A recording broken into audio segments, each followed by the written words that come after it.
அனைவருக்கும் வணக்கம். இன்றைக்கி நம்ம என்ன பார்க்க போகிறோம் அப்படின்னா, நம்மளுடைய இந்தியாவின் முதல் பிரதமர் ஜவஹர்லால் நேரு அவர்களுடைய பிறந்தநாள். ஸோ அவர்களை பற்றி பார்க்குறதுக்கு முன்னாடி நம்மளுடைய சேனலை இன்னும் சப்ஸ்கிரைப் பண்ணலைன்னா சப்ஸ்கிரைப் பண்ணிக்கோங்க. வாங்க வீடியோக்குள்ளே போகலாம். ஃபஸ்ட்டு இவர் நவம்பர் 14, 1889 அலகாபாத்தில் பிறந்திருக்கார். ஓகே, இவர் ஒரு புகழ்பெற்ற வழக்கறிஞர் மட்டும் இல்லாமல் இந்திய தேசிய இயக்கத்தோட தலைவர் அப்படின்னு சொல்லுவாங்க. ஓகே, அதுபோக இவருக்கு 2 சகோதரிகள். ஃபஸ்ட்டு விஜயலட்சுமி பண்டிட்னா இவர் ஐநா சபையோட முதல் பெண் தலைவராக இருந்திருக்கார். ஓகே, இவர் அதாவது ஜவஹர்லால் நேருவோட சிறப்பு பெயர்கள்லாம் என்னன்னா நவீன இந்தியாவின் சிற்பி அப்படின்னு சொல்லி அழைக்கப்படுவாங்க.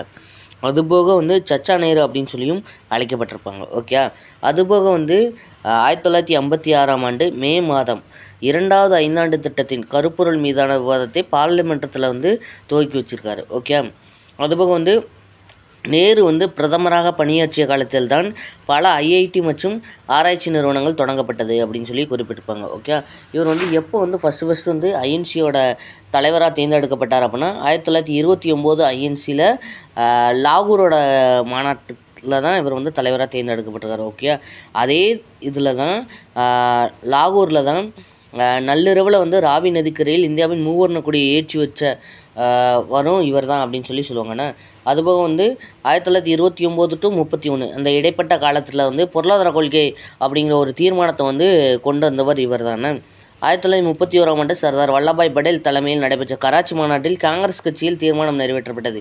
எதுக்கு அப்படின்னா நம்மளுடைய பூரண சுயராஜ்யம் வேணும் அப்படின்னு சொல்லி குறிப்பிட்டிருப்பாங்க. ஓகே, இவர் உப்பு சத்தியாகிரகம் இதுக்காண்டி சிறையில் அடைக்கப்பட்டிருப்பார். ஓகே, அந்த டைமிங்கில் தான் தனது சரிதையை அல்மோரா சிறையில் எப்போ எழுதியிருக்காருன்னா பிப்ரவரி 14, 1935 எழுதி முடிச்சிருப்பார் அந்த தன்னோட சுயசரிதத்தை. ஓகே, அதுபோக இவர் எழுதிய புத்தகங்கள்னு பார்த்தோம் அப்படின்னா 1934 விசன் ஆஃப் வேர்ல்டு ஹிஸ்ட்ரி அப்படிங்கிற ஒரு புத்தகமும், 1941 பஞ்ச் ஆஃப் இந்தியா அப்படிங்கிற ஒரு புத்தகமும், 1946 டிஸ்கவரி ஆஃப் இந்தியா அப்படிங்கிற ஒரு புத்தகமும், கிளிம்ப்ஸ் ஆஃப் வேர்ல்டு ஹிஸ்ட்ரி அப்படிங்கிற ஒரு புத்தகமும், independence and after India and world அப்படிங்கிற ஒரு புத்தகத்தையும் எழுதியிருக்காரு.